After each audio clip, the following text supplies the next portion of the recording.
জুলাইয়ের প্রথম দিনেই জুলাই-আগস্টে সংগঠিত গণহত্যার ঘটনায় মানবতাবিরোধী অপরাধের মামলায় অভিযোগ গঠনের শুনানিতে বসছে আন্তর্জাতিক অপরাধ ট্রাইব্যুনাল। এই শুনানির মুখোমুখি হচ্ছেন গণহত্যাকারী সাবেক প্রধানমন্ত্রী শেখ হাসিনা, সাবেক স্বরাষ্ট্রমন্ত্রী আসাদুজ্জামান খান কামাল এবং সাবেক আইজিপি চৌধুরী আবদুল্লাহ আল মামুন।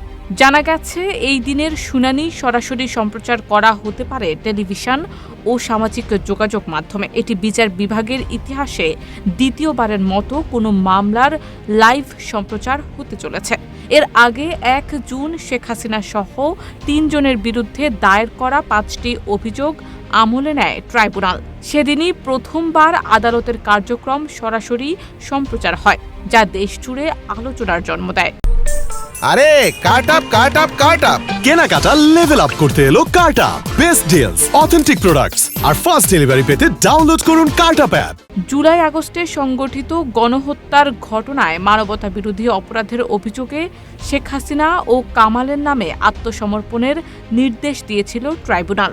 জাতীয় দৈনিকে প্রকাশিত ওই বিজ্ঞপ্তিতে ৭ দিনের সময়সীমা বেঁধে দেয়া হয়। নির্ধারিত সময়ে কেউ হাজির না হওয়ায় ২৪ জুনের শুনানিতে ট্রাইব্যুনাল আসামিদের অনুপস্থিতিতে বিচার চালাতে তাদের পক্ষে রাষ্ট্রপক্ষ থেকে আইনজীবী নিয়োগ দেয়।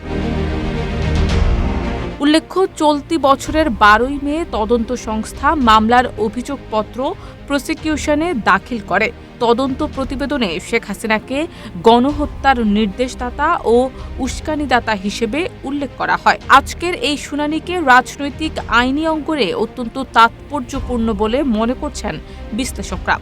কারণ এই মামলার পরিণতি শুধু ব্যক্তিগত দায়-দায়িত্ব নয়, একটি বৃহৎ রাজনৈতিক অধ্যায়ের ভবিষ্যতের দিকও নির্ধারণ করতে পারে। শারমিন নিশু, ঢাকা পোস্ট।